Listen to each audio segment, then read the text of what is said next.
talk about Angel Dust? Yeah, Angel Dust. It's up there for me. Probably one of my favorite albums of all time. Definitely. Probably top 10. I always think, how's it compared to King for a Day? Yeah, which do I like more? Let's have this debate after we get done with King for a Day. Okay. But yeah, holy shit, 2 really insane albums. But yeah, let's start with Angel Dust. Yeah. Oh my God. Like shit. The fourth album from Faith No More. Big Four, Mm-hmm. and the second with Patton. Mm-hmm. It was released in 1992, as you said. I was 1. Following the astounding critical and commercial success of The Real Thing, the album was highly anticipated by fans, and there was palpable pressure for the band to follow up the previous release with something different and fresh. Mike Patton's influence features heavily on Angel Dust, as it's the first album with music conceived and written with him in the band. Patton's contribution would help the band transition to a more theatrical sound rather than their previous, more funky funk rock style. And of this, Patton said, quote, "There had never been any question of my staying in the band. We started writing the music for this album, and being part of something so fundamental was what made sure of it for me.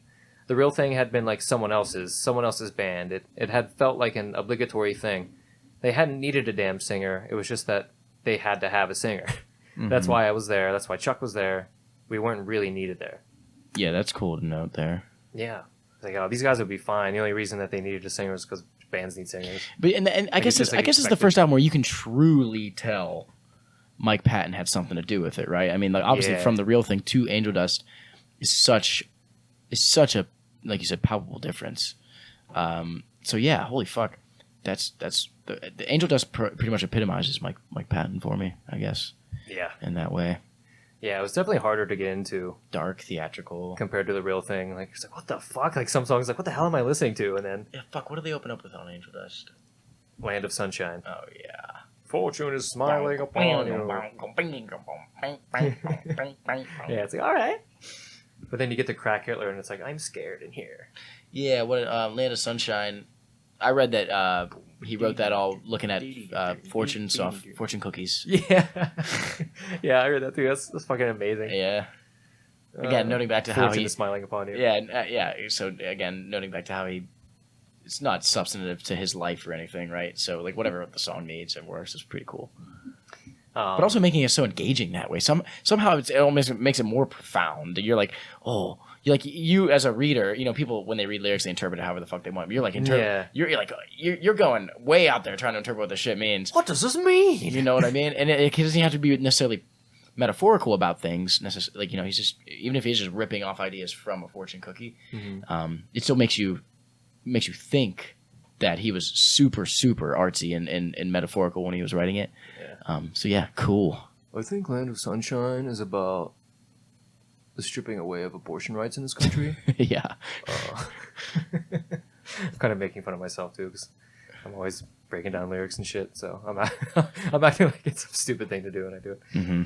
Anyway, Patton also wrote a majority of the album's lyrics. According to Wikipedia, he got his inspiration for the lyrics from many different places, such as questions from the Oxford Capacity Analysis, fortune cookies, and late night television.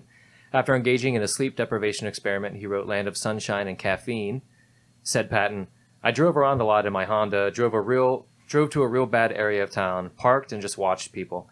Coffee shops and white trash diner type places were great for inspiration."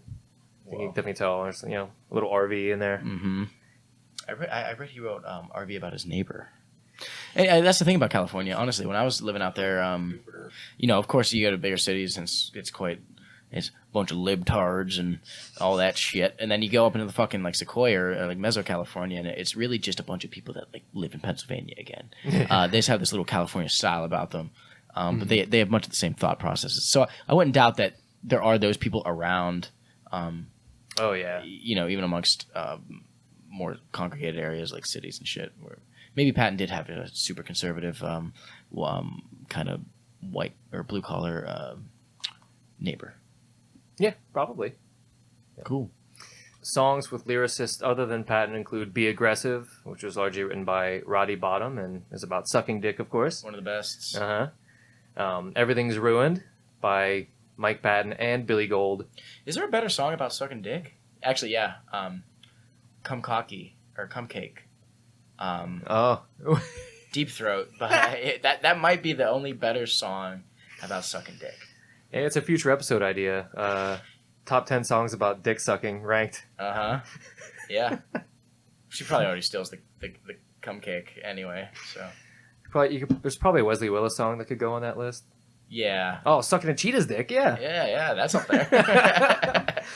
That gets extra points because it's specifically about sucking an animal's cock. Bestiality included. Thanks, Wesley. Oh, Satan rest his soul. Mm-hmm. Let's see. Kindergarten was by Mike Patton and Roddy Bottom. Kindergarten's one of my favorite ones on there. Yeah, really good. And Jizz Lobber was co-written by Jim Martin and Mike, which according to Patton, Jizz Lobber is about his fear of imprisonment. However, Gold, in response to a question by a fan, suggested that the song is about a porn star. A little more on the notes there. Yeah. That's like, I'm sure Mike was just fucking around. That reminds me of, there's like a Typo Negative interview where someone asked what Bloody Kisses is about the song, and he said it was about his cat dying. Please Perfect. don't go. Yeah. just giant man holding his cat, is this getting euthanized? You know? Oh, rest in peace, Disturbed. Angel Dust is Faith No More's best-selling album to date, having sold over 2.5 million copies worldwide. So yeah, even better than The Real Thing, despite its fucking crazy avant-garde schizophrenicness. Well, do you also think that just the success of The Real Thing contributes to the amount of CDs of the preceding album? Definitely. Right? Like they laid the groundwork. Now there's notoriety, and now fucking tons of more people are buying it. So I would expect it to sell more copies, even though I do think it musically and it's better, and versatility wise it's better. A lot more of a challenging of a listen, though, for sure. Yeah, absolutely. So I'm sure people were scared and confused whenever they popped it in for the first time. Mm-hmm. Where's Epic 2? I want more Epic. Angel Dust also debuted at number 10 on the Billboard 200, making it the band's only top 10 album in the United States. Whoa. And also, it's named the number 1 most influential album of all time by Kerrang. Really? Yeah. What is it influencing you to do? I don't know. Like when people listen to it, what did that guy? Whoever wrote that, I get it from a what it sounds like perspective, but I'm sure that's what they mean. Lyrically, sucking dick, going back to kindergarten, fucking talking about your Republican neighbor, Lobbing jizz, lobbing, doing crack with Hitler, influential shit here, man. We're talking about. Oh God. Really, really important seminal stuff. Regarding the title Angel Dust, chosen by keyboardist Roddy Bottom, Bottom stated that he chose the name because it, quote, summed up what they had done perfectly. PCP? In that it's a really beautiful name for a really hideous drug, and that should make people think. So, whoa. Yeah. I don't know. Drugs make you feel good. Yeah. They're bad. They can. Okay. But they feel cool. Angel Dust is supposed to be pretty fucking terrible for you, though. Oh, I bet. Yeah. But does it feel good? Probably. It probably feels great. What's Jolly Jelly Media? Yeah. Yeah. Yeah. If you have any opinions on Angel Dust / PCP and the feelings in which it gives you versus the negative consequences, send us an email here. Yeah, jollyjellymedia@gmail.com. Jim Martin was unhappy with the title, however. In an interview taken while they were in the studio, he said that Roddy wanted to name it Angel Dust. I don't know why. I just want you to know that if it's named Angel Dust, it didn't have anything to do with me. No, come on, dude. I know. This is kind of like where the rift was starting to build with him and the rest of the band. But I think it's a great name. Yeah, it is. Similarly, the album art contrasts a pleasant image of an airbrushed great egret, which is like a kind of heron, water bird, on the front cover with an image on the back of dead chickens, a cow head, meat hanging on the meat hooks for butchering. Both bassists Billy Gold and Mike Borden said that the image on the rear of the album is not based on support for vegetarianism or anything, but rather a preview of the music, suggesting the combination of being really aggressive and disturbing and then really soothing. The beautiful with the sick. Perfect imagery. perfect imagery Yep. for the sound. So I guess I could have held these up too. I forgot to do this for the real thing. Yeah. Oh. yeah, you gotta get that clear. I gotta get better writing too. I know. Or I mean, lighting. I see writing. Better lighting. I do need Maybe better writing. better as well. writing too. Yeah. There's the real thing for you. Oh yeah. Speaking of, what the fuck do you think this cover is? It looks like a bottle cap. Yeah, it's kind of what I always thought, but it's like splashing, and then there's like the way the flame is in there, and then it looks like It's kind of dried magma. Or lava. It's kind of promiscuous too. I mean, I don't know. You got this phallic flame going through the center of this gaping bottle cap looking octopus ring. So yeah, maybe it has something to do with venereal disease. Whatever it is, it certainly isn't a real thing. So then, so there's our nice our heron, Birdie. our nice water birdie, It's pretty. the blue airbrush pretty, and then sorry if you're like a sensitive animal meat person, but then there's the back with the cow head and all the meat. I don't know. Do you think most of the heavy metal community is a sensitive meat person?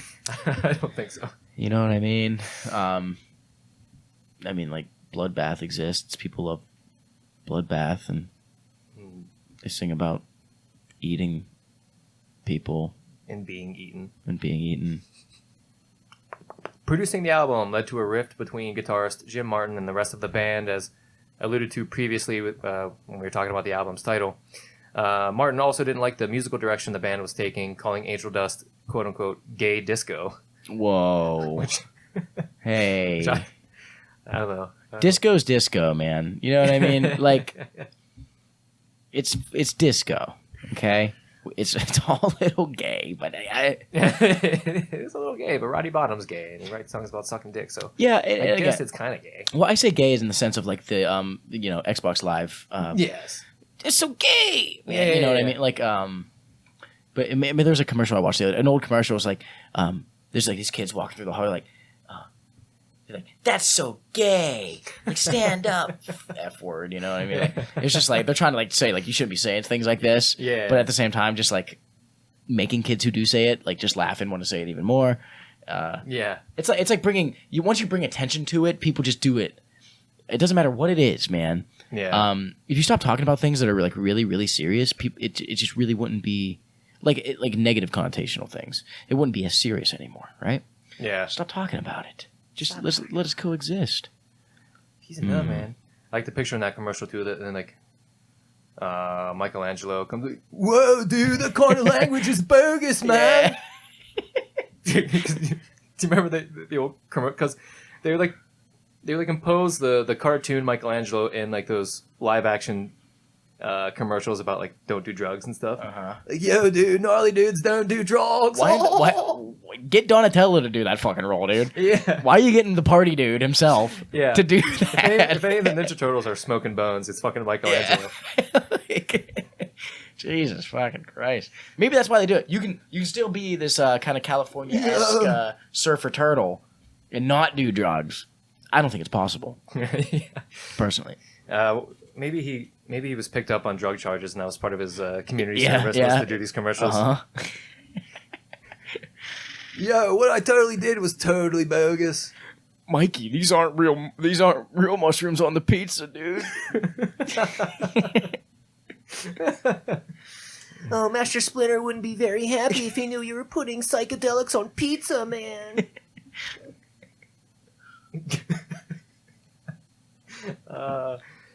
Martin was said also to be skipping out on practice sessions during the recording of the album. In a 2016 interview, bassist Billy Gold said, "The writing process was extremely difficult because he," that's Martin, "wasn't really much of a fan of the music. He wasn't really behind it. He wasn't really into it. So it was a tough process. I mean, I think really we realized that he wasn't going to continue while we were making that record because he was just on a different musical page." Shame. Shame. I mean, his licks and riffs, though, are fucking awesome. Well, does he continue with the band after this album? No, Angel Dust is the last. So who's the bald guy then? That is... Because he's fucking awesome too. Yeah, he's great. He didn't join until Album of the Year, though. That's John Hudson. Okay. So he's on Album of the Year and Sol Invictus. But yeah, we'll cover that. Martin said in an interview, "My publicized not being into Angel Dust was all about the way the whole process went down. There was a lot of weird pressure to follow up the real thing, and as a consequence, the album Angel Dust was more contrived musically than I thought was necessary." Which, again, I couldn't agree less on, but, I mean... Yeah, what does he even mean by that? Yeah. I don't know. Contrived? Maybe, like forced? Like, they're trying to force this different sound, I guess he means? To me, it doesn't sound it sounds like someone who's not forcing something would write that shit. Yeah, right. You know what I mean? How can you force that? Yeah. Because it hasn't been done before. So how can you force weird. it? Yeah. I can see something that sounds like everything else would be forced. Yeah. Yeah. Interesting take. Yeah, whatever. I Mr. still respect his playing. And oh, definitely. But yeah, just go back to the gay disco, Martin. Yeah. From Wikipedia, Faith No More fired Martin by fax on November 30th, 1993. Fired by fax. Whoa. After the band had not progressed as they would have liked in rehearsals and songwriting. As an indication of the gulf that had formed between Martin and the rest of the group, they had recorded and released Another Body Murdered with Booyah Tribe for the Judgment Night soundtrack. I didn't do any more research into that. So they did that without his participation, and similarly, Martin produced and recorded additional material for Bill and Ted's Bogus Journey without the participation of other members of Faith No More. So again, with the exception being the Perfect Crime. Producer Matt Wallace later mentioned in The Real Story, a biographical book about Faith No More, that the death of Martin's father was a factor in the guitarist's departure as well. So, sure. Bottom maintains Martin was fired by fax, as mentioned, while Martin says he left willingly. "You can't fire me, I quit!" Apparently. And either way, Martin was gone following the band's summer tour promoting Angel Dust in 1993. It's like, what came first? You can't fire me, I quit. Well, like, you're already fired. Yeah. You didn't quit before you were fired. Yeah, you got the fax. I didn't see it. Did he just have a fax machine in his house? I don't know. Yeah. Is that a thing?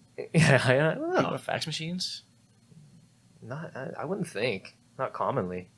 Hmm. I don't know. Maybe it went to like his agent or something. I don't know.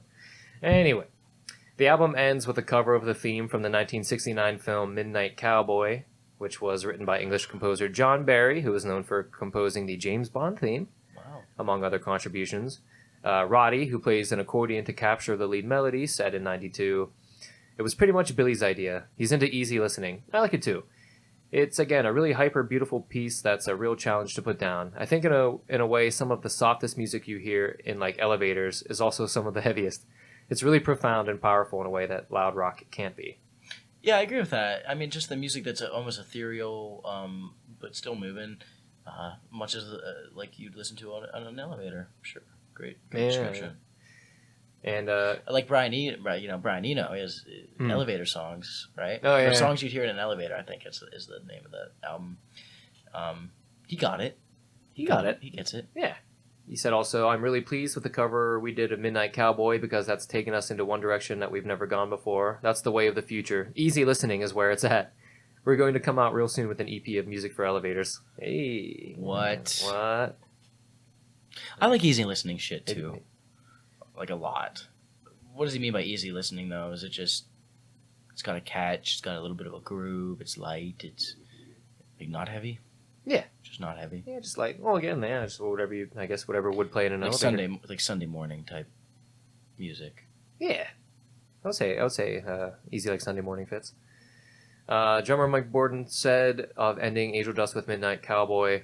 "Midnight Cowboy to me, a friend told me this and I think it's appropriate. She sat down and heard the whole record. The first song she said was a pretty great opening track. It's energetic. And at the end, when MC came on, she said this was exactly like taking a really great roller coaster. The first song, you're starting off and zooming off, and the end of the ride, when you've been upside down and thrown up, comes back down, and you're slowing down." Cool. Yeah, it's great. Yeah, great fucking album. Check it out if you haven't listened to it. If you're listening to this podcast at all, you probably know all about this album. So hopefully we told you some things that you might not have heard before. Hopefully. If you learned something, smash that like button, like and subscribe. Right down there. Yeah, right down there. yeah. Right there. Just it's on the other side of the screen. Smash that baby. So after Angel Dust, if they thought they had to like do something different from the real thing to Angel Dust, what were they thinking from Angel Dust to King for a Day, Fool for a Lifetime? What was the approach? I don't know. So the whole like writing and recording process, as I'll get into, is just marred by some shit. But we'll talk about that. But yeah, there had to be so much pressure because they pushed it so far with Angel Dust. That's just like, well, yeah, fuck. Well, now what? Isn't that like the biggest fear of a musician? Like, if you one of your album's hits, it's like, okay, that's cool, and you get, but like music just dies out, man. So it's like, how do you, again, without it being forced, how do you try to top something that you've already done? I think it's really just changing the sound while also staying in your lane. Coming back to what we were saying earlier. Yeah. And I think they do it there with King for a Day. There's tons of classic, what I know Faith No More elements to be throughout this album. Mm-hmm.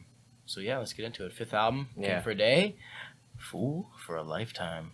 Yeah, it's definitely a little more straightforward overall. But so yeah, I mean, that's also why it was like kind of like critically panned. People were like underwhelmed again, especially after Angel Dust. But we'll talk about that. So yeah, for King for a Day would be released in '95. Faith No More would have to replace Martin. Well, before it was released, they would have to replace Martin. It's reported that Justin Broderick from Godflesh, and never listened to them. I've heard of them, I think. And Geordie Walker from Killing Joke, who I have heard, were asked to join. Both passed it up. Writing and rehearsing the songs for the album is said to have taken 8 to 9 months, with much of that time spent looking for a replacement for Martin. Yeah, because Patton had the lyrics down within 3 weeks. So Yeah, within an afternoon.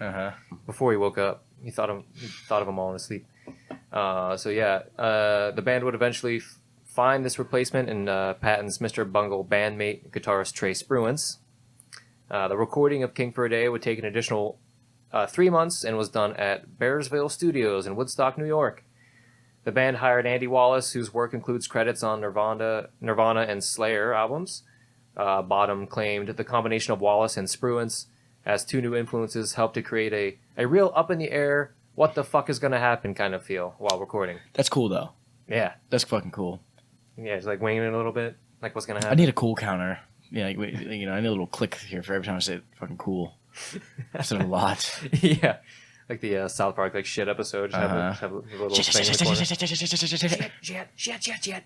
Regarding the Bearsville Studios location, Gold said in a 95 Access magazine interview, "We usually record in San Francisco and there's always distractions. I have to pay my parking tickets or some bullshit, show up late, people are running in and out, friends come over. But this was cool. The studio's out in the middle of the fucking forest. It's on this dirt road. There's just the studio and a cabin for 2 miles. It's just like sensory deprivation. But the good thing about it was we had nothing else to do but record. We actually tried to stay in the studio as much as we could because if we left the studio, there was nothing to do." Damn, more similarities to my own musical experiences. Plugging my band Herbivore here. Oh yeah. When we recorded the second album, we went out to the fucking middle of State College, just like that. The only thing was this little house and a dude's garage with a recording studio on top. And you're just surrounded by his chickens and the cornfields, and the pawn house was there. It's just nice to get in that element. And it's true. You got nothing else to fucking do but think about your music. So I think they made a good move there.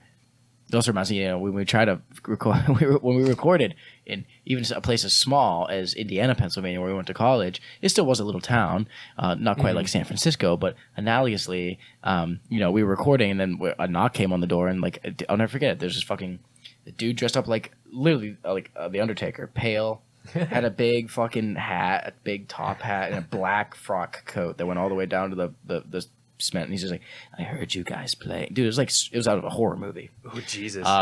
So little shit like that just can happen when you're recording in a very congregated area. Yeah. Right? Just like No etiquette either. Like, why would he interrupt a recording session? It was very strange. I mean, apparently he liked what he was hearing from outside and just couldn't resist. I guess. But like, it also thought we were gonna get fucking murdered and raped. So yeah. like it wasn't cool in some sense. I guess it's good he liked it then, because maybe he would have killed you. Well, he If it also sucked. wanted to come in and we turned him down. Oh, so. yeah. Could watch you guys. Yeah. I'll just sit in the corner. Oh. Cock a chair. Yeah. The guys would leave the studio from time to time, however. And about this, Gold said in the same interview, we had these rental cars, right? And we kept bursting the tires on these cars on the dirt roads outside the studio. Damn, those city boys just don't know how to fucking drive on a dirt I road. know. I'm like, what do you mean? I've never busted a tire on a dirt road, and I've driven many. Oh, yeah. What the fuck are you doing? I don't know. I don't get that either. It's like there's probably less nails and shit on a dirt road in the middle of nowhere than there would be in San Francisco. Yeah. Ugh. So we had the guy drive out an hour to fix it every time. We did it with 3 cars, and he finally gave us a nice car, thinking we'd take better care of it. Borden chimed in. So the day we got it, we were out driving and got clipped by a smaller car, and we flipped upside down and skidded for like 100 feet with sparks and everything. What the fuck are they doing? Dude, just drive on a dirt road. Yeah. Like, take caution, if anything. They got to just be whacked out of their minds or something. Yeah. I mean, it's unclear if they were on anything. And that is cool. Yeah. So Spruance and drummer Mike Borden were in the car, and Patton, who had been driving, again, they didn't say if any like booze or anything was involved, but all Mike did say was that he claimed to have had to look at a lot of things in the face as a result. So it kind of sounds like maybe Gotta stop doing this shit, man. yeah. Oh So, man, I it's don't like know. it's like a night after doing a bunch of substance, you know. Man, I gotta stop doing this. And next weekend, you're doing it. Yeah, yeah. It's fucking fun. It's great, you know. And you wake up Sunday like, man. Oh, why did I do that? Yeah, yeah. So I get it. I get you, Mike. Gold continued. I was in the studio and I got this call saying, "You got to come pick us up at the police station. We got in this accident." And I was laughing, thinking, "Oh, another one." But when I got down there, though, they weren't laughing. They thought the guy in the other car was dead, and there was this lady in another van who had a heart condition who was really tweaked up about it. Jeebers, clipped by a small car. Yeah, it flipped. Like, I don't know. Again, who? How do you They, flip? they said we got clipped by a small car, implying that they weren't at fault. Sounds to me Yeah. like they were at fault. If you're busting tires and shit on a dirt road, and all of a sudden all this shit's happening, you get what? How many? They got a new car in the process, and then they flipped it. With like 4 rentals. What are they doing? Yeah. It probably was the Probably joyriding. They were probably at fault. Yeah. Oh, okay. Borden continues, but everything turned out okay, except that we didn't tell the guy at the rental car company that his new car was completely totaled. And he's driving down the street and sees his car coming the other way on a tow truck. After that, he put on his contract with the studio that nobody from the band Faith No More can rent cars from his company anymore. Whoa. To which Gold adds, once we ran out of cars, we had nothing else to do but again stay in the studio. Gee, what was the time frame for this? I assume they would be at that studio for like maybe a few weeks. So what, this all happened in like a week? Like, Oh boy. So anyway, Spruance contributed to the recording of King for a Day, at which time he expressed that the band should return to the sound that they had on We Care a Lot. Spruance, however, would leave prior to the supporting tour. The band claimed Spruance didn't want to commit to a long tour, while Spruance said in defense that he was never meant to be a permanent member anyway, that he was kind of just helping out. So then the band's keyboard tech, Dean Menta, would take over guitar for the tour in Spruance's stead. damn, what a promotion for that guy. Yeah. Yes. I'll do it. Yes. 1,000 times, yes. That's amazing. From keyboard tech to full-time guitar player. You're just playing on stage in front of thousands of people. That's awesome, man. Mm-hmm. Good for that guy. He's definitely in some videos from that era, from that tour, like doing like huge festivals and shit. He was probably like raised his hand when they were first looking for a guitarist, like, and they just kept like suggesting other names. He would like put his hand down like kind of shy way. Oh yeah. He like never spoke up. That was his shining moment. And then they were like, "Hey, wait, what about you?" Yeah. From Wikipedia, Roddy Bottom claims to have been mostly absent during this period, the keyboard player, owing to the deaths of his father and Kurt Cobain, whose wife Courtney Love was a close friend of his.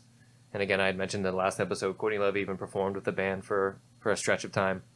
I think after, either before Chuck or after Chuck. But That's crazy considering that, you know, she had Kurt offed and all. yeah. In addition to this, Bottom had developed a heroin addiction, and at one point his addiction caused a band intervention.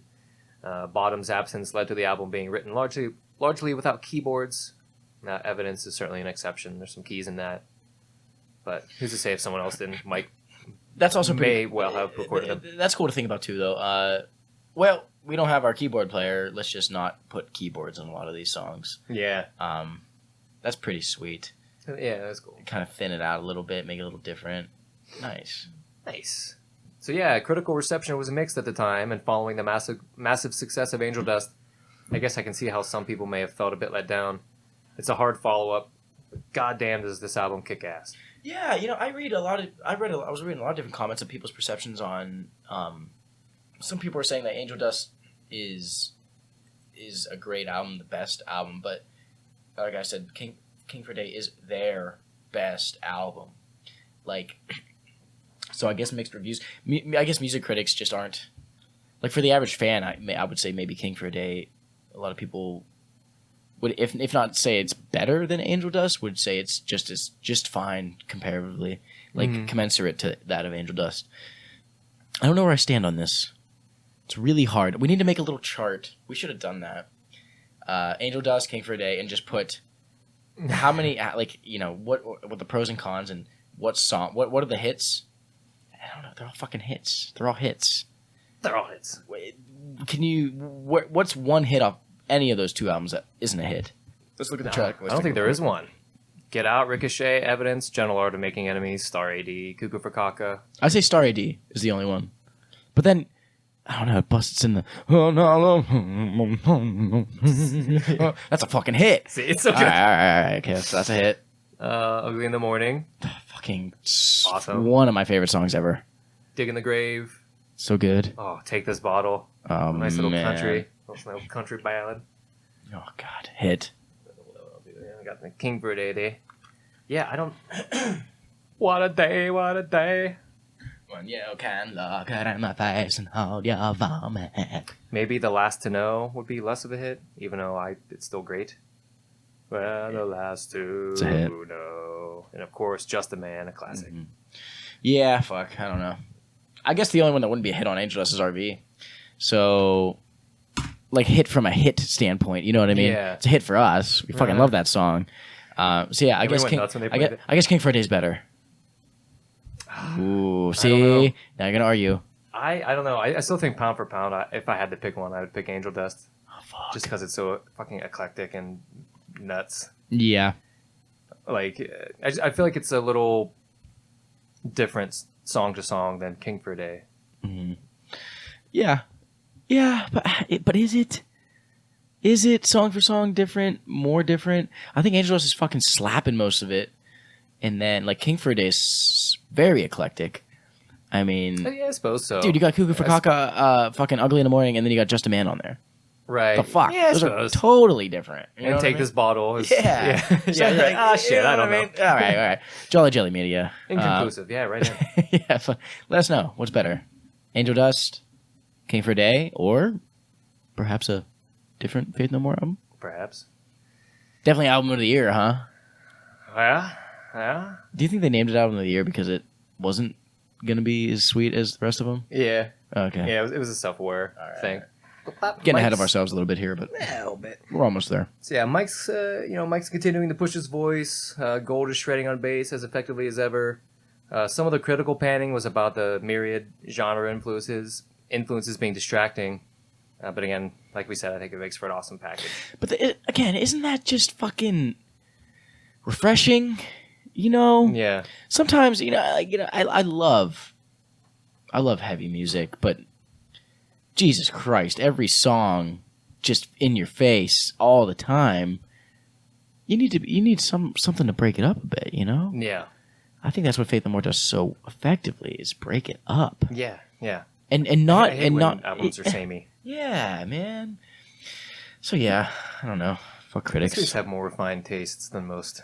Yeah, geez, it's not easy to having just huge exploratory brain, but And nuts. yeah, exploring so much. These nuts, swinging nuts. Uh-huh.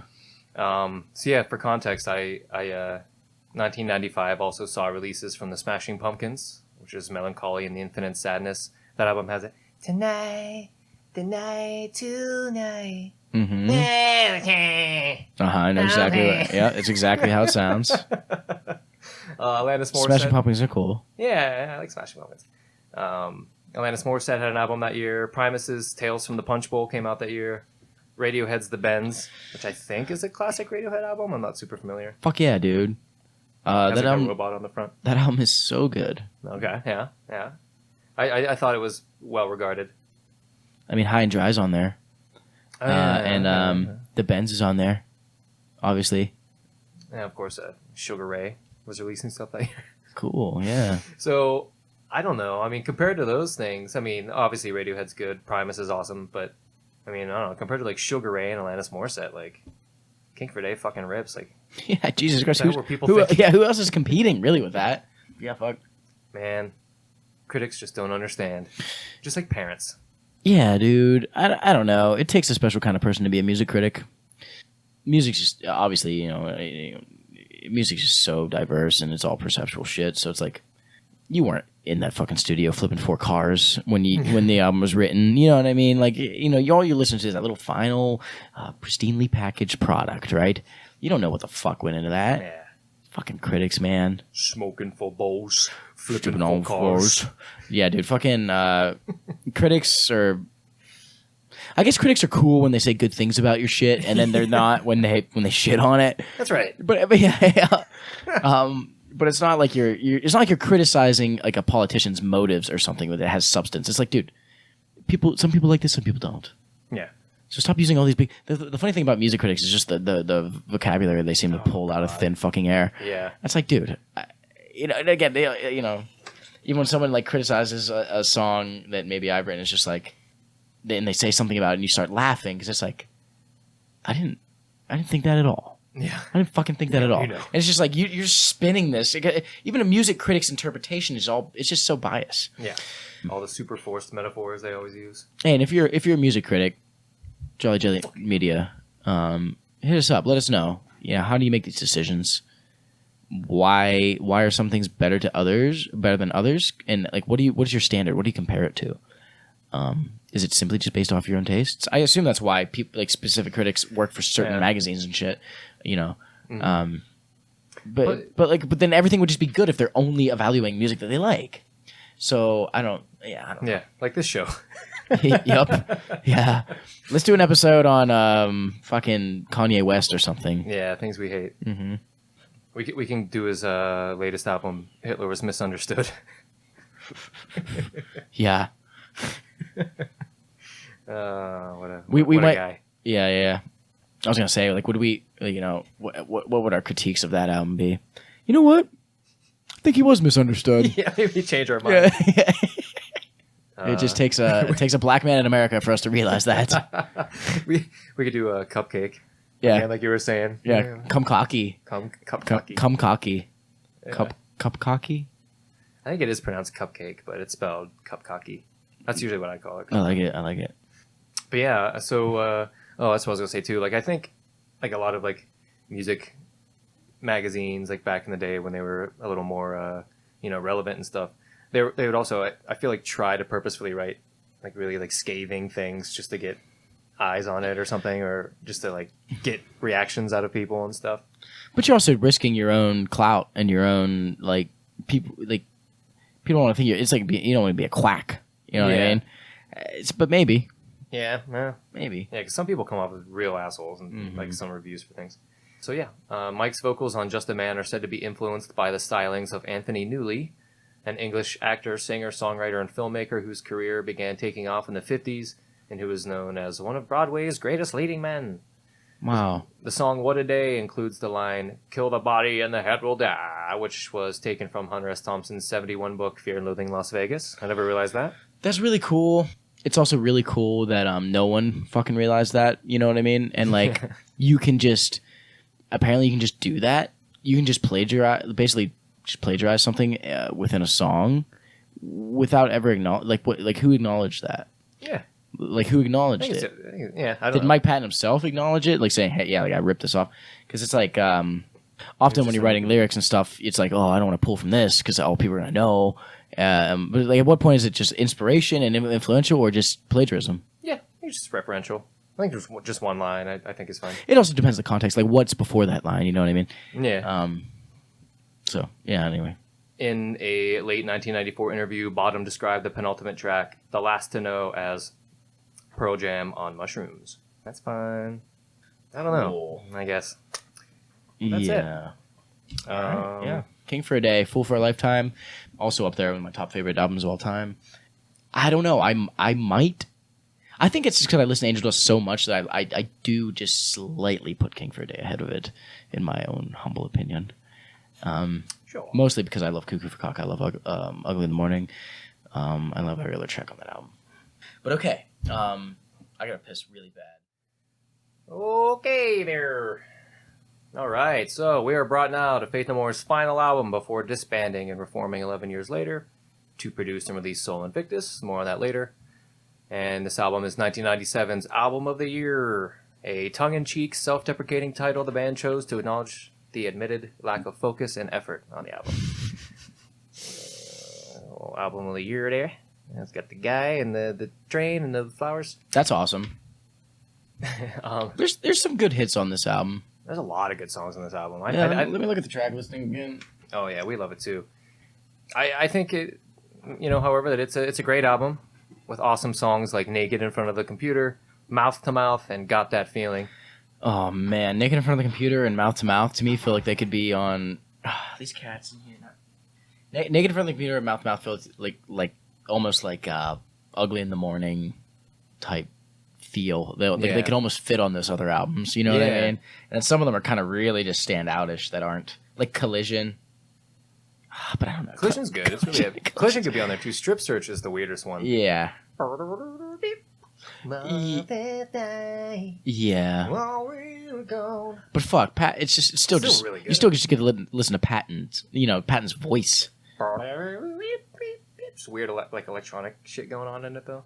It's definitely like And pretty. then different She than Loves Me Not is so good too. Yeah. I think that was the song that we were singing the first song that we started to sing when we started to take our trip up to Madison Square Garden to see Faith No More. Oh yeah. Everybody around doing this again. Damn, I almost forgot about that song. Actually, I'll have to check that one out again after this too. Yeah, cats are jumping all around us here. Cats and Jammer.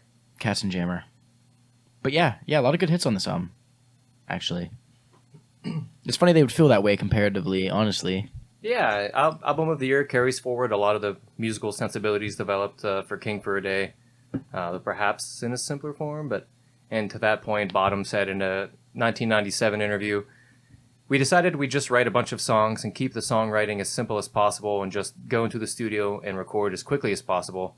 That was the way we used to write stuff when we started the band, just really simple, repetitive riffs without a whole lot of thought."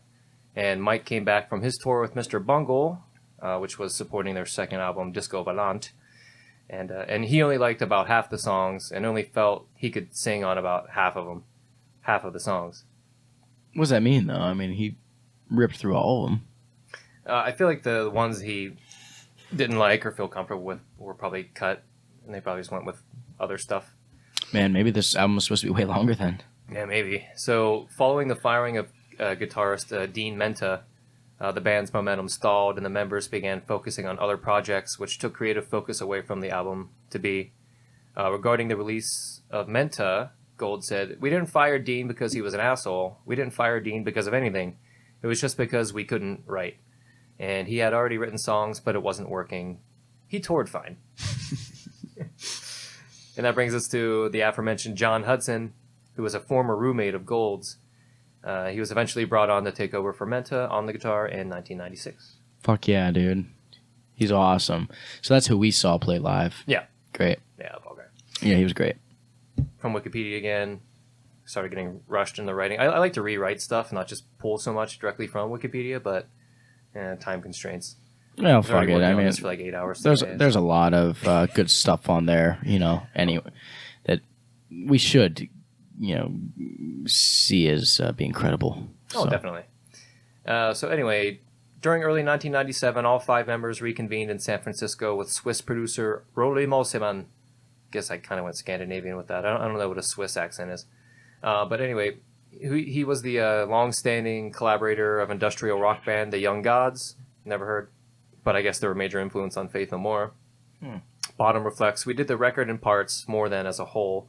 Then at the end of the process, or near the end, we got together.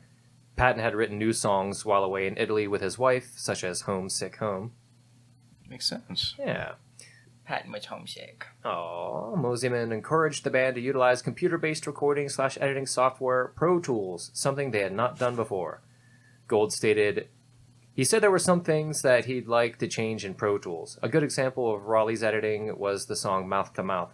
It wasn't sounding right to us at all. It was almost a throwaway song. But Raleigh really liked that one, so he ended up taking the acoustic drums in the choruses and moving them to the verses in Pro Tools, and it gave the song a whole new life. Holy shit. I'm going to have to listen to that now and kind of try to visualize what that would have sounded like. Yeah. Because that song, I think that is the catchiest song on the album. Yeah. The shortest and sweetest to the point kind of song. And Michael Patton's fucking vocal cadence on that's so good. Can dress up a dead man, but I can't bring him back to life. So yeah, that part, you're referencing, you tied the knot. Gold was inspired to write the song while traveling in Albania, where he'd heard loud Arabic music on the streets there. So that's it.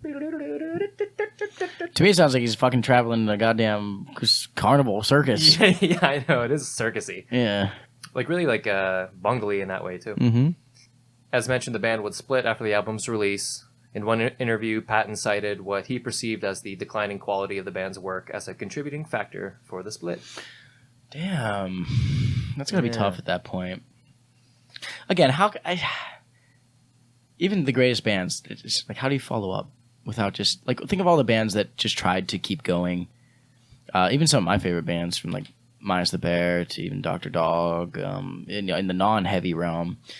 Just splitting up because it's like we know we can't top it. Now we're just starting to sell out and try to sound like something else, and they just realize that there's got to be a point where this just has to end, right? Yeah, well, we did it now, I guess. I guess we're done. Yeah. Hopefully they could live on the... That's the thing, are you able to the point, unless you're the fucking Rolling Stones, of living on what you make as a musician? Like, even if you decide to break up?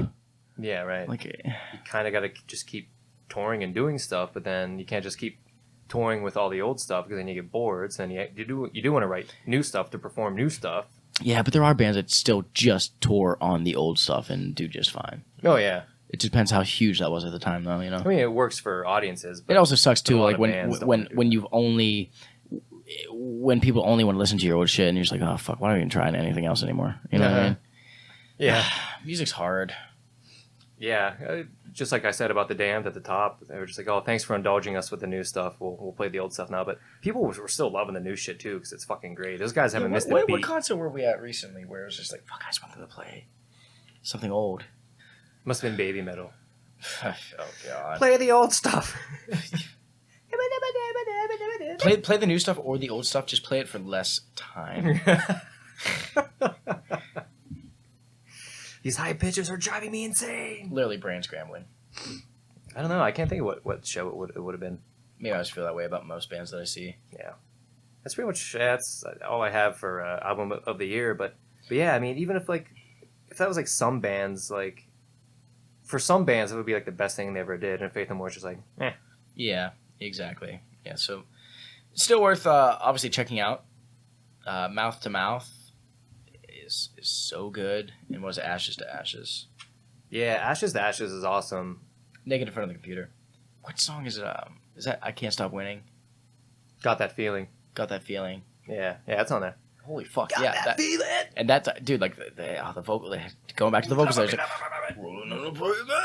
and then he starts screaming, and then the fucking doing that fucking little that rhythmic gotta get you going, gotta get you going. Holy shit, that stuff amps me up, man. I remember driving through college campus, just windows down. I wanted everyone to hear that I was listening to that song because it was so fucking cool. And I was like, holy shit, I blew my ears out listening to that song.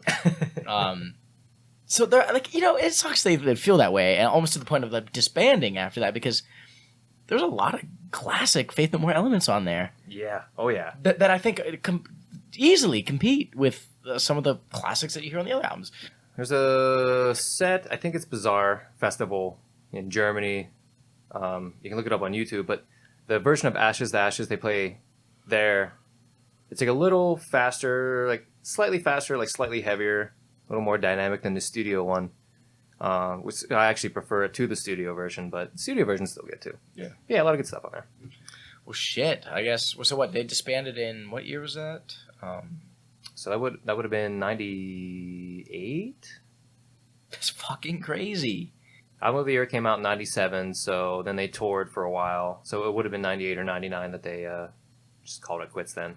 Holy shit, so you're looking at a 15 to 16 year gap until their next album. Yeah, apparently 11.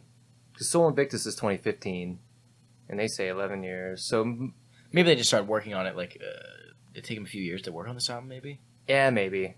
Yeah, I don't know how that math shakes up, because it's more than 11 years between the actual releases. Mm-hmm. If it's 97 and 2015, but by golly, was it a doozy of a comeback? Yeah. So I remember I was in college at the time, and they started teasing the Second Coming tour, because like all the like music sites started writing like, oh, the Faith No More webpage has been updated, and it just has like their star logo, and it just had a countdown, and everyone's like, oh shit, dude, that's so fucking awesome. Yeah. Yeah, I mean, so they built up to it, and then they did the Second Coming tour. I guess that was the hiatus. They did that tour, and then took a break after that tour, and then did Sol Invictus, and then toured for Sol Invictus. So yeah, it must have been 11 years between Album of the Year and then the Second Coming tour. Whoa.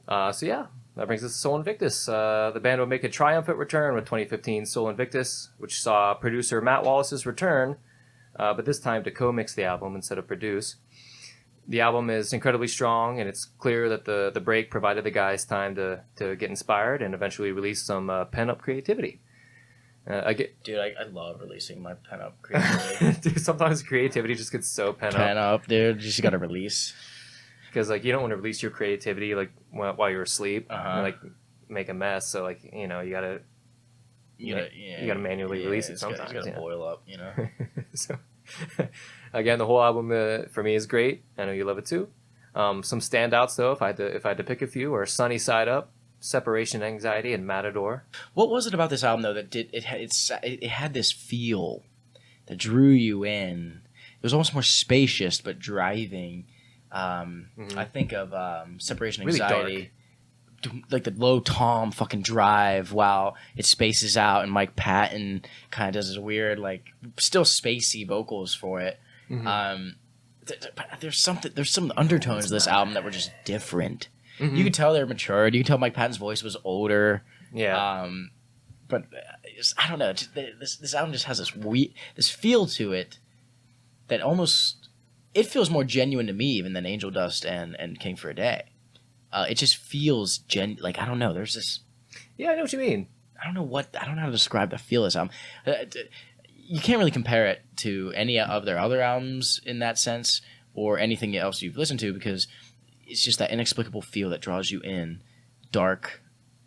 So I can't use good words to describe music at all, but yeah, obviously just let your ears do all the deciding. Definitely check it out. Let your ears do the talking. Mm-hmm. Superhero, I'd say, sounds much more like something maybe from King for a Day. Mm-hmm. With an S on your chest and you feel like a god. Yeah, that one's awesome. Motherfucker was an interesting track from that. Yeah, that was the first one they released before the Force fed more than we eat in the wild. You know, where Mike Patton's kind of just talking. Suffocated child. Yeah, really good lyrics. Yeah. Loaded, promoted in an ode to pomp and style. Yeah. Really, really interesting take on, like, I don't know. It's just like, how do you come back to after all that time? With, you know, do you think they felt pressured? Or do you think they were just like, fuck it, let's just do it because we want to? I think. What's it matter? So. I think it's why it works so well. Yeah, holy shit, it really comes through. Because there were like interviews and stuff I was seeing where they were just like, I don't know, if they weren't feeling it, they weren't feeling it, and they all decided collectively as a group that they're like, no, we're ready. Like, we have ideas. We want to do some shit again. Yeah, so wow. It fucking works.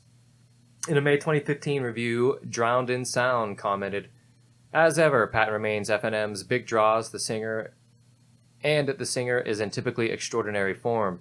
His lyrics are a ragtag conveyor belt of leprechauns, superheroes, matadors, motherfuckers, solitary tap dancers, salad bar rioters, and sunburn victims.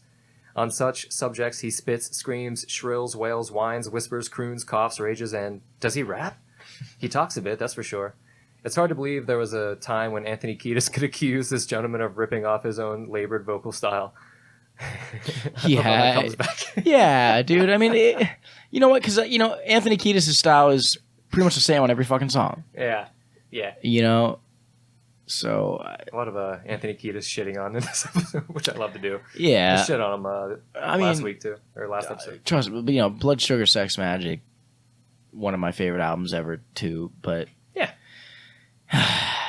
he's just a jealous little soy boy. And then he finishes his quote here with "Oh, what vast creative leaps Faith No More made in the years that followed 1989 is the real thing." Cool. Yep. Now we can talk New York show and get the fudge out of here. Yep, never forget it. God, that was an awesome. We woke up at like fucking 4 a.m. We had a 7-hour drive up to New York from Indiana, Pennsylvania. Stoked we were. We listened to Faith No More for the first couple hours of that drive just to amp ourselves up. Mm-hmm. Of course, New York fucked us in many ways because it's New York City. Yeah.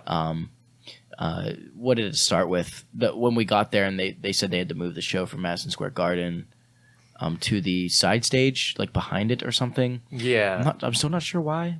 Maybe because the turnout wasn't as good as they wanted. Maybe. I think so. I think that was it. But so anyway, the show was August 15th, 2015 at Madison Square Garden Side Theater, which is just called The Theater at Madison Square Garden. So I would have been a junior in college at the time. Perfect time to take a road trip with your pal up to New York City to fucking see Faith No More. Holy shit, were we stoked. Took a couple Adderall, man, railing out Adderall, going up to New York and just being amped. Holy shit. Just knowing you're gonna see the guy that we just talked about for the last 2 fucking hours perform in front of you there. And yeah, so let's keep going. Maybe we can delve a little bit more into that here. The Sol Invictus tour is the tour that they were on that was supporting the album's May release.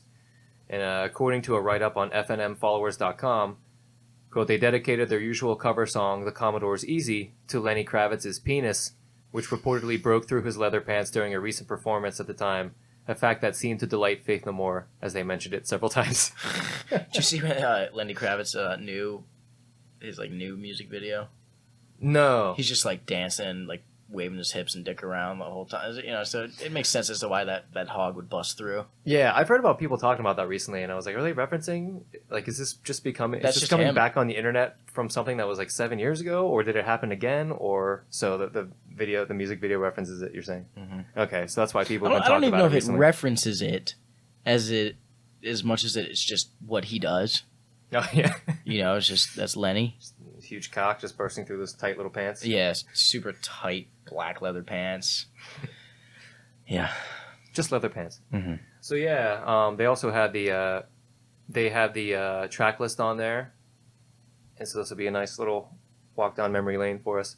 They opened up with The Real Thing, went into Be Aggressive, then Everything's Ruined, and then Evidence, and then Epic, and then Black Friday from Sol Invictus, Caffeine, Midlife Crisis, A Small Victory, The General Art of Making Enemies, Easy by the Commodores, Separation Anxiety, Sol Invictus, Matador, Sol Invictus, Ashes to Ashes, and then Superhero. And then for the encore, they did Motherfucker, RV, and Just a Man. That's crazy that we got to see Just a Man. Separation Anxiety. Mm-hmm. And RV. Yeah, holy shit. And we were popping the whole time, but when they started, when it beep, beep, boop, beep, beep, boop, we're like, what? Yeah. We're pretty drunk on $13 like 8-ounce wine at that point. Yeah. Remember they sold wine in like these little like wine glasses with like a foil cap. Pretty interesting. It was like a Huggy for wine almost. Yeah. Those things we sucked them down, man.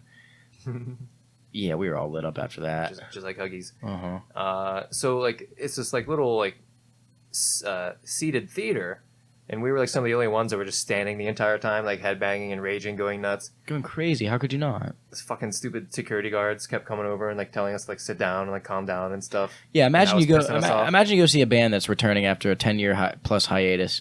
That's absolutely just fucking legendary and it's one of your favorite bands of all time. But not only that, like you can't physically be at a Faith No More concert and keep your body still, sitting there with your monocle. Yes, I like that bass note.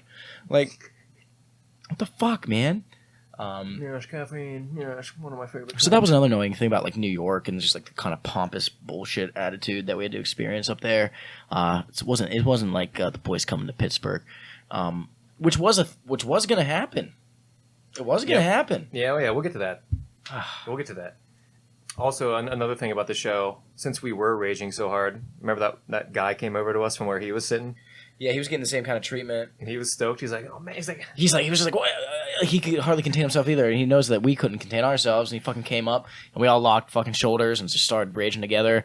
Yeah. And it was a beautiful moment for the true Faith No More diehards. Yeah, he's like, no one's going nuts in here. Like, you guys are having fun though. Can I hang out with you guys? Yeah, that was great. Fuck yeah. Yeah, that was so cool. Cool. Yeah. So the show itself, amazing. Everything else about the trip sucked a lot. It was fucking hot. So we were 80-degree, humid New York day. Yeah, we spent the day, just walking around. Checked out the zoo. It sucked.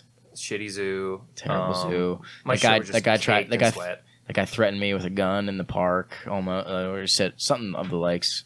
Yeah, he was trying to sell you candy, and he followed us through Central Park for like over a mile. It was really weird. He made a big threat to you. We went to the strip club after the show, then got back at 4 a.m. All of our food and water's in the car. We were just like, can't wait to fucking drink water and eat. Get back to where we were staying, which was your friend's house at the time? Yeah, or apartment. A house is an overstatement. Miss you, Annie. And the car was gone. The car was just gone. Of course, got towed. Yep.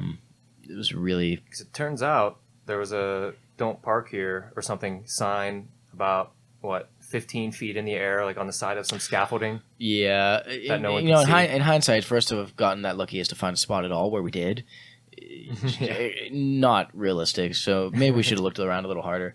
Next day was terrible. Walked 2 to 3 miles to the fucking, I think it was called Pier 76.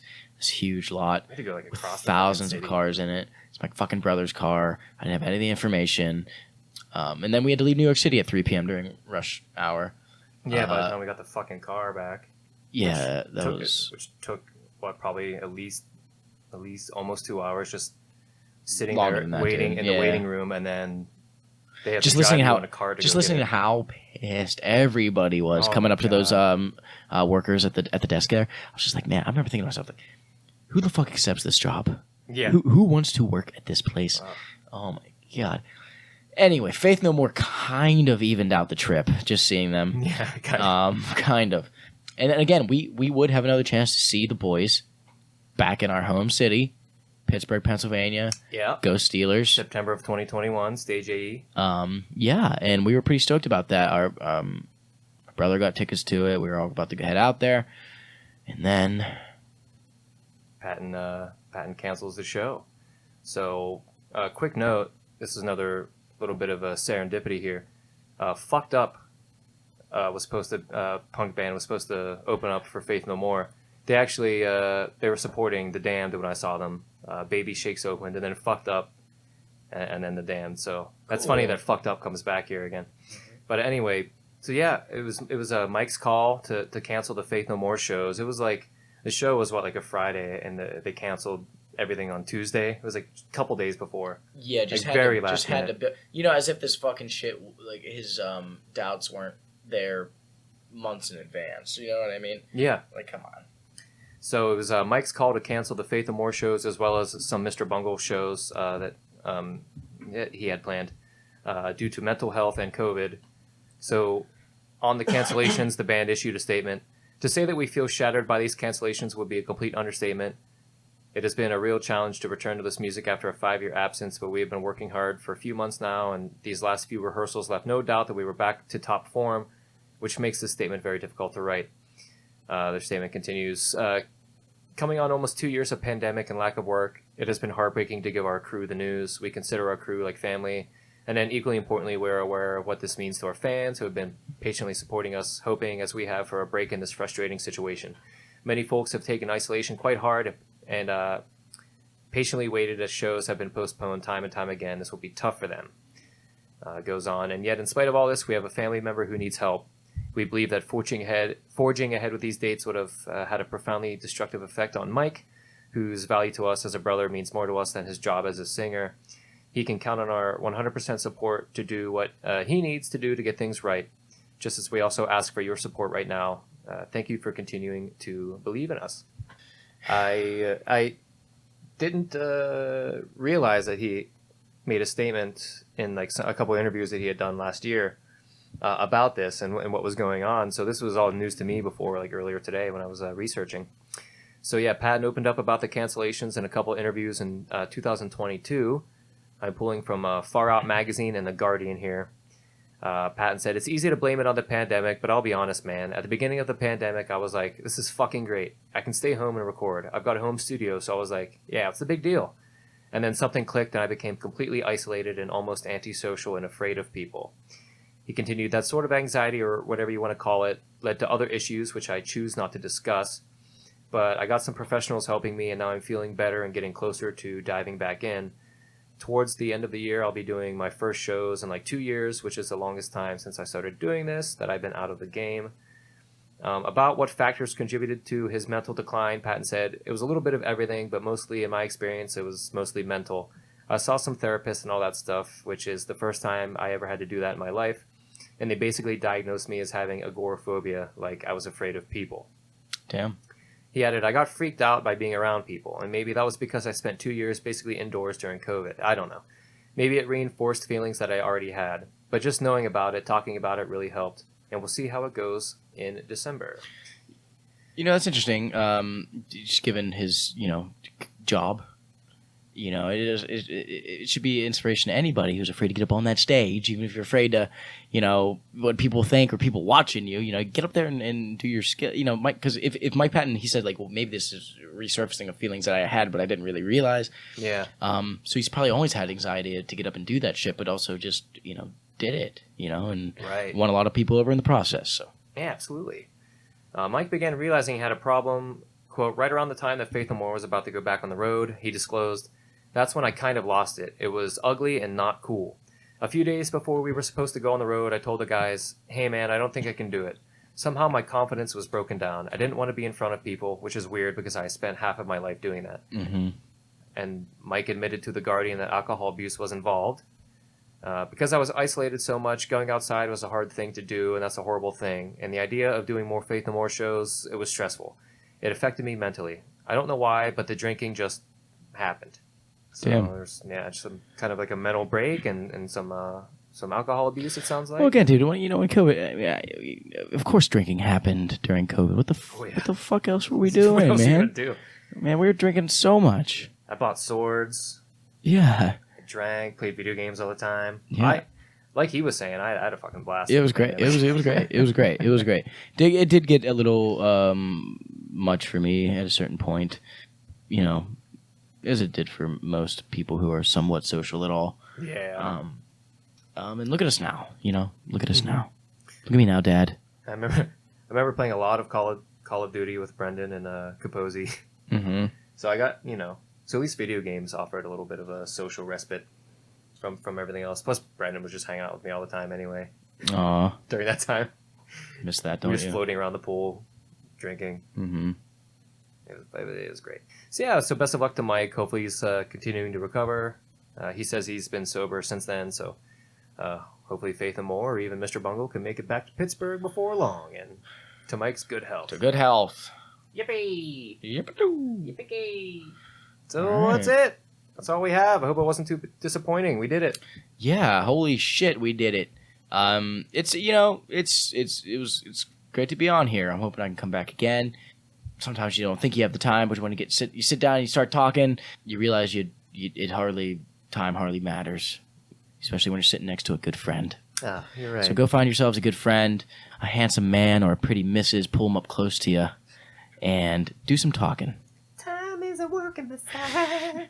But yeah, I had a blast too. Thank you very much for doing this with me. I'm certainly glad to have a co-host. I'm sure the watchers, listeners will like that as well. Well, did we mention that me and Composy recorded the theme to this podcast at the beginning? No, I did forget to mention that. So yeah, that was you.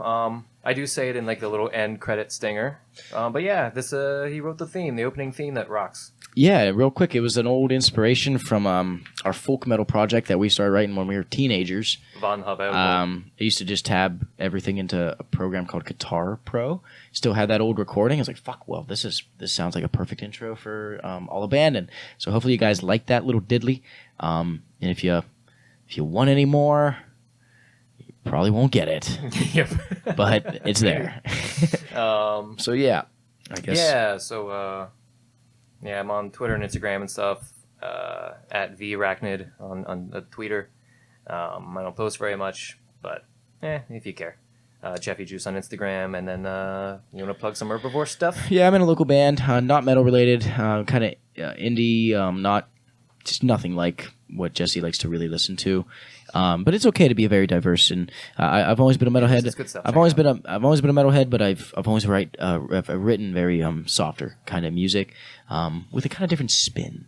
So yeah, check it out. And yeah, that's pretty much it. Herbivore_band for the IG. If you're in Pittsburgh or whatever, and you want to come over to the old abode here to hang out, just hit us up. Yeah, our address is. Yeah. Our credit card numbers are. My social security number is. Yeah. But all right, everybody. Hail, and guess we'll catch you on the flip side. Catch you on the flip. See you. Yeah, we did it. All right. See you guys.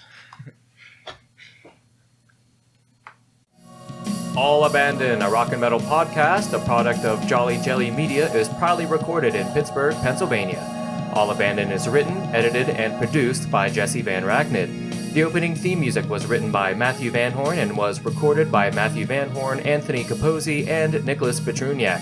You can write into the show by email at jollyjellymedia@gmail.com. Thanks for listening.